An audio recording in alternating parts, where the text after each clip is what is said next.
Chapter 71. Bread and salt. Madame de Morcerf entered an archway of trees with her companion. It led through a grove of lindens to a conservatory. It was too warm in the room, was it not, Count? She asked. Yes, madame, and it was an excellent idea of yours to open the doors and the blinds. As he ceased speaking, the Count felt the hand of Mercedes tremble. But you, he said, with that light dress, and without anything to cover you but that gauze scarf, perhaps you feel cold? Do you know where I am leading you? Said the Countess, without replying to the question. No, madame, replied Monte Cristo, but you see I make no resistance. We are going to the greenhouse that you see at the other end of the grove. The Count looked at Mercedes as if to interrogate her, but she continued to walk on in silence, and he refrained from speaking. They reached the building, ornamented with magnificent fruits, which ripen at the beginning of July in the artificial temperature which takes the place of the sun, so frequently absent in our climate. The Countess left the arm of Monte Cristo, and gathered a bunch of muscatel grapes. See, Count, she said, with a smile so sad in its expression that one could almost detect the tears on her eyelids. See, our French grapes are not to be compared, I know, with yours of Sicily and Cyprus, but you will make allowance for our northern Sunday. The Count bowed, but stepped back. Do you refuse? Said Mercedes, in a tremulous voice. Pray excuse me, madame, replied Monte Cristo, but I never eat muscatel grapes. Mercedes let them fall, and sighed. A magnificent peach was hanging against an adjoining wall, ripened by the same artificial heat. Mercedes drew near, and plucked the fruit. Take this peach, then, she said. The Count again refused. What, again? She exclaimed, in so plaintive an accent that it seemed to stifle a sob. Really, you pain me. A long silence followed. The peach, like the grapes, fell to the ground. Count, added Mercedes with a supplicating glance, there is a beautiful Arabian custom which makes eternal friends of those who have together eaten bread and salt under the same roof. I know it, madame, replied the Count, but we are in France, and not in Arabia, and in France eternal friendships are as rare as the custom of dividing bread and salt with one another. But, said the Countess, breathlessly, with her eyes fixed on Monte Cristo, whose arm she convulsively pressed with both hands, we are friends, are we not?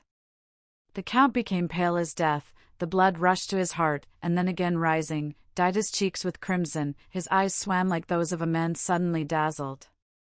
Certainly, we are friends, he replied, why should we not be? The answer was so little like the one Mercedes desired, that she turned away to give vent to a sigh, which sounded more like a groan. Thank you, she said.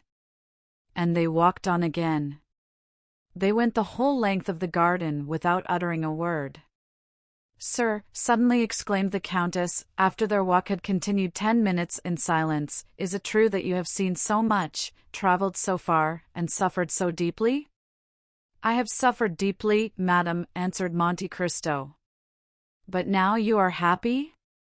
Doubtless, replied the Count, since no one hears me complain. And your present happiness, has it softened your heart? My present happiness equals my past misery, said the Count. Are you not married? Asked the Countess. I, married? Exclaimed Monte Cristo, shuddering, who could have told you so? No one told me you were, but you have frequently been seen at the opera with a young and lovely woman. She is a slave whom I bought at Constantinople, madame, the daughter of a prince. I have adopted her as my daughter, having no one else to love in the world. You live alone, then? I do. You have no sister, no son, no father? I have no one. How can you exist thus, without anyone to attach you to life? It is not my fault, madame. At Malta, I loved a young girl, was on the point of marrying her, when war came and carried me away. I thought she loved me well enough to wait for me, and even to remain faithful to my memory. When I returned, she was married. This is the history of most men who have passed 20 years of age. Perhaps my heart was weaker than the hearts of most men, and I suffered more than they would have done in my place, that is all." The Countess stopped for a moment, as if gasping for breath.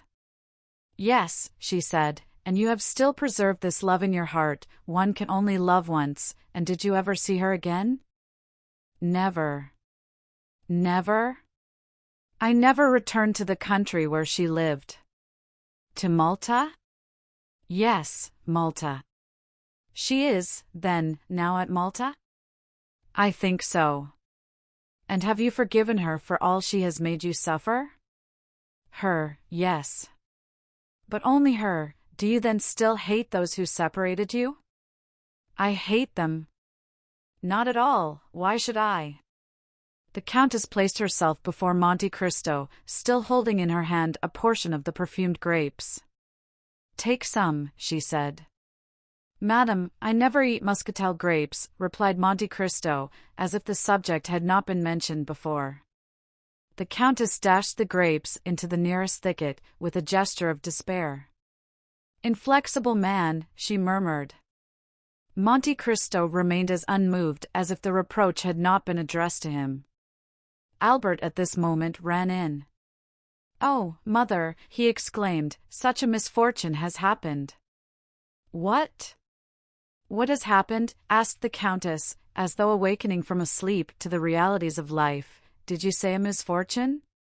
"Indeed, I should expect misfortunes. M. de Villefort is here." "Well?" "He comes to fetch his wife and daughter." "Why so?" "Because Madame de Saint-Méran is just arrived in Paris, bringing the news of M. de Saint-Méran's death, which took place on the first stage after he left Marseilles."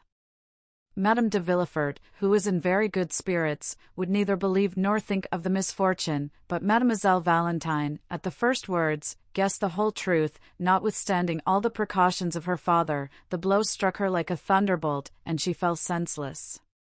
"And how is M. de Saint-Méran related to Mademoiselle de Villefort?" said the Count. "He was her grandfather on the mother's side. He was coming here to hasten her marriage with Franz." "Ah, indeed. So Franz must wait." "Why was not M. de Saint-Méran also grandfather to Mademoiselle Danglars?" "Albert, Albert," said Madame de Morcerf, in a tone of mild reproof, "what are you saying?"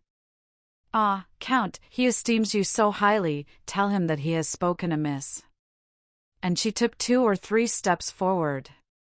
Monte Cristo watched her with an air so thoughtful, and so full of affectionate admiration, that she turned back and grasped his hand. At the same time she seized that of her son, and joined them together. "We are friends, are we not?" she asked. "Oh, madam, I do not presume to call myself your friend, but at all times I am your most respectful servant." The Countess left with an indescribable pang in her heart, and before she had taken 10 steps the Count saw her raise her handkerchief to her eyes. "Do not my mother and you agree?" asked Albert, astonished. "On the contrary," replied the Count, "did you not hear her declare that we were friends?" They re-entered the drawing-room, which Valentine and Madame de Villefort had just quitted. It is perhaps needless to add that Morrel departed almost at the same time.